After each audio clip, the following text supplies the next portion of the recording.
Update. Am I the a-hole for refusing to help my brother after his ex-girlfriend scammed him out of nearly half the equity of his house? Original post, I 37 female, have an older brother George 45 male, who isn't an idiot, but he can be lazy. Definitely the type to rely on weaponized incompetence whenever women and girls are around.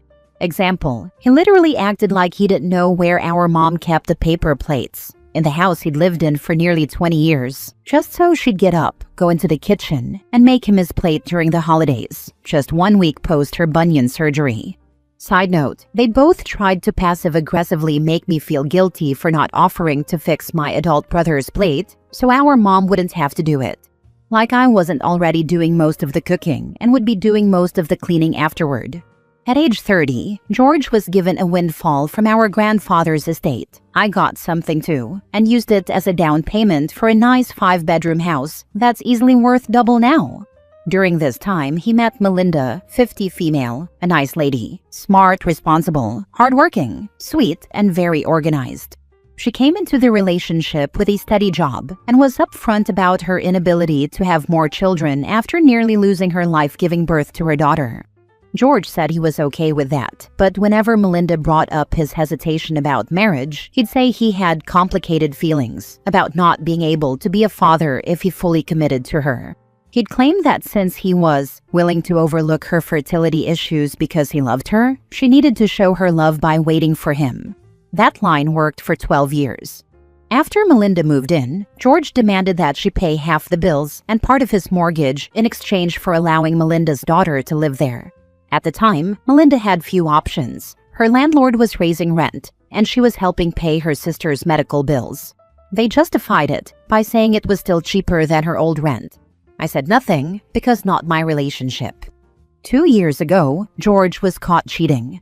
Melinda was furious and left, but later returned, seemingly to work things out.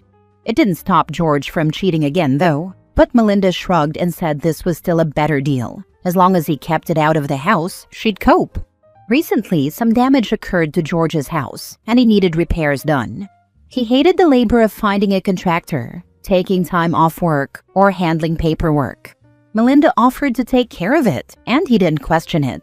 Whatever she gave him, he signed, in front of third-party witnesses. Turns out, Melinda got George to sign paperwork stating she was entitled to 45% of his house. Now she's dumped him and is demanding that George either sell the house or buy her out. George is trying to fight this, claiming he didn't fully understand what he was agreeing to. He's found a lawyer willing to take the case, but the fees are expensive. George and our mom think I should help, but I'm refusing. I don't see why I should shell out thousands to save another grown man from his own lack of foresight, especially when there's a good chance he won't even win. I'm being called heartless and a bad sister, so I have to ask, am I the a-hole? Now for the top comments before reading the update. Not the a-hole. George had it coming. Stringing that woman along for years. Manipulating her by making her feel guilty over not being able to have more children. Having her pay half the mortgage for his house, and then cheating on her? He made the bed. Let him lay in it. This is most definitely his karma. Not the a-hole. Not the a-hole. Your brother is a cheater and a fool. Was Melinda a bit underhanded? Arguably, yes. Does she deserve a share of the house in return for all she paid into it, not to mention 12 years of domestic and emotional labor? Arguably also yes. But when it comes to whether you should shell out for your brother's legal fees, the answer is an unequivocal no. He was a huge a-hole and ridiculously careless with his most significant asset, and that's not your responsibility to fix. He's an adult. He needs to fix his own mistake. I think OP needs to join Team Melinda and learn how to underhandedly make sure her mother's will is fair and that her assets are locked up now. I feel like the brother is on a path to convince mom to hand over his inheritance early so he can deal with Melinda. Tale as old as time, parents give golden man-child money, and the other child is left scrambling to pay for their parents' medical expenses. Honestly, I am Team Melinda. She played a dirty game, but George was willing to guilt and use her while catching whatever STDs he could find. Now for the update 2 weeks later. Quick recap.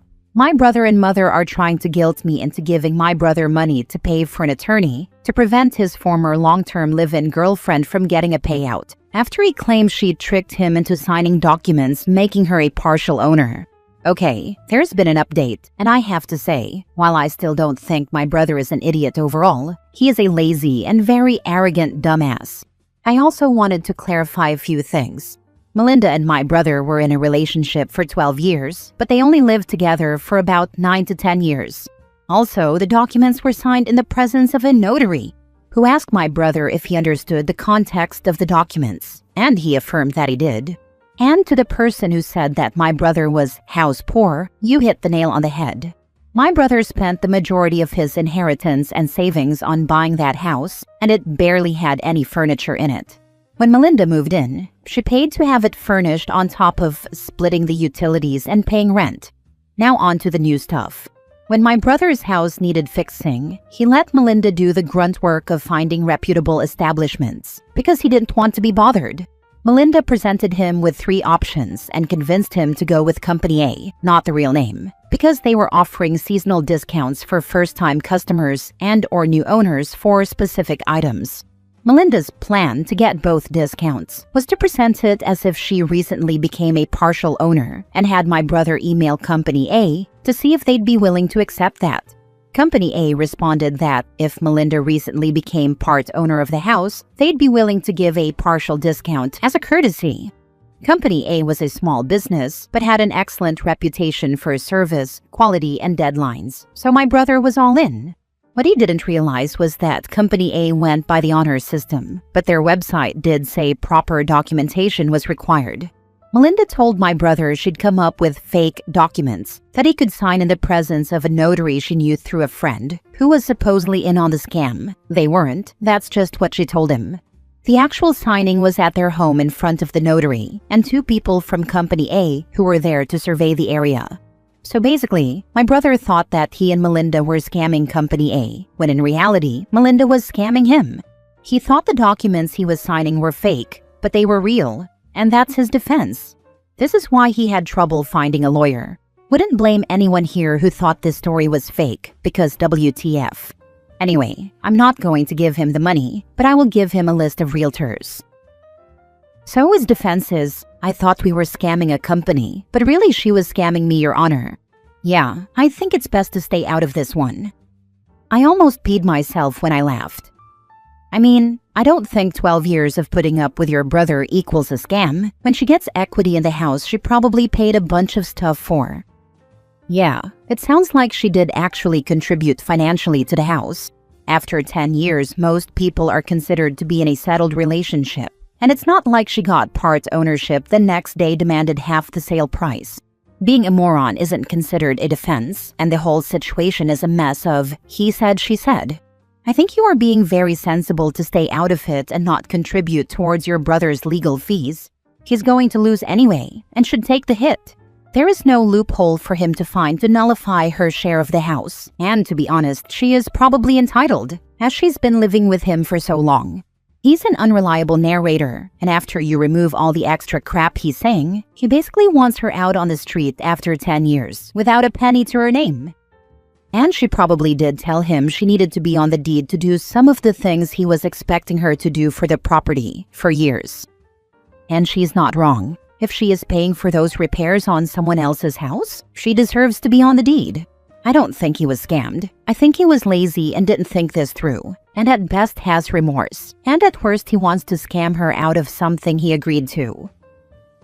Next story. Am I the a-hole for cutting my son out of my will after he ghosted me over a $50,000 loan that I gave him to start his dream, but he used it to party and travel instead? I, 55 male, gave my son, 25 male, $50,000 to start his dream business. He promised to pay me back, but instead, he used the money to travel and party with his friends. When I confronted him, he ghosted me and hasn't spoken to me since. It's been almost a year now. I've sent messages, emails, and even tried calling him through relatives, but he refuses to respond. I can see his social media posts, pictures of vacations, nightclubs, and expensive dinners, but not a single acknowledgement of what he's done. I'm hurt. disappointed, and honestly angry.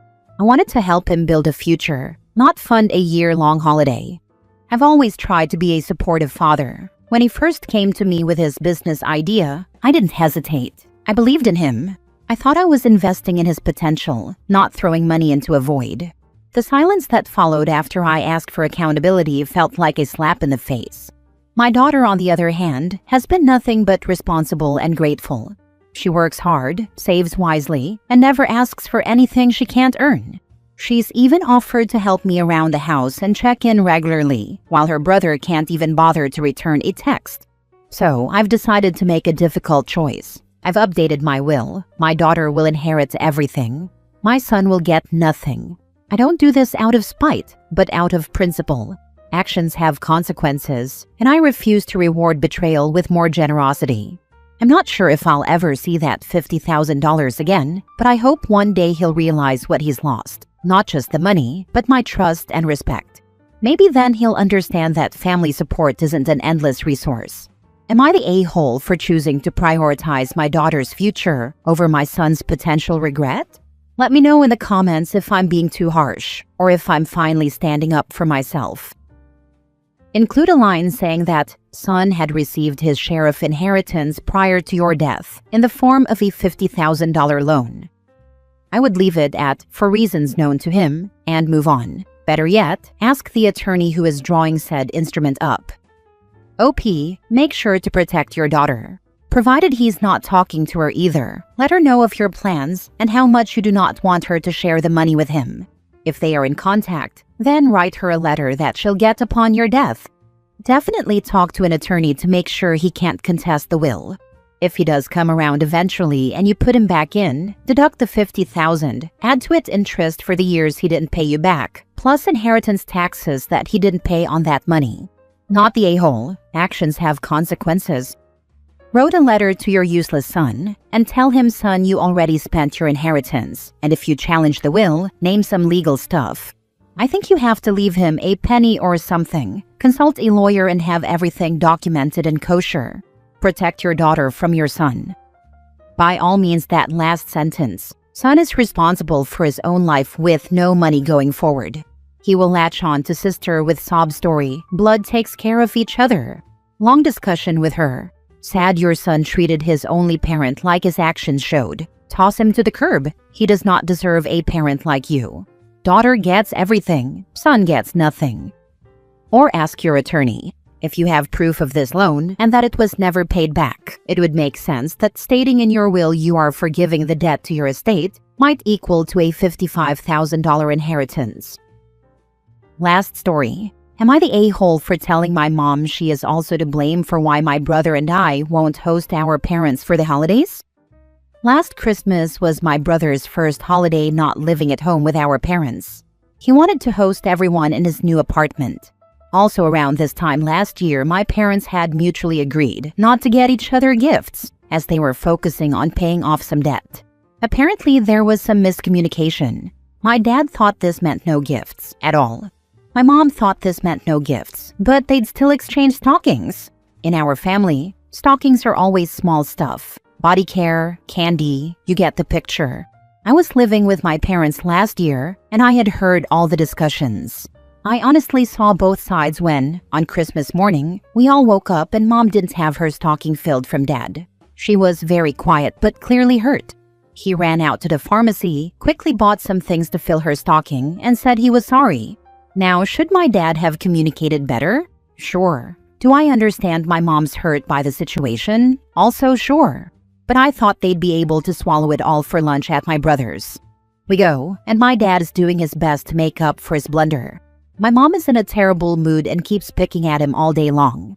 Toward the end of our time there, she made a snarky remark about my dad not filling her stocking. My dad flipped his lid and started screaming that nothing he does is enough, then stormed out. My brother was clearly upset by having Christmas ruined by their arguing. I convinced my mom we should leave not long after. My brother and I were upset with both of them. My dad shouldn't have flipped out and screamed.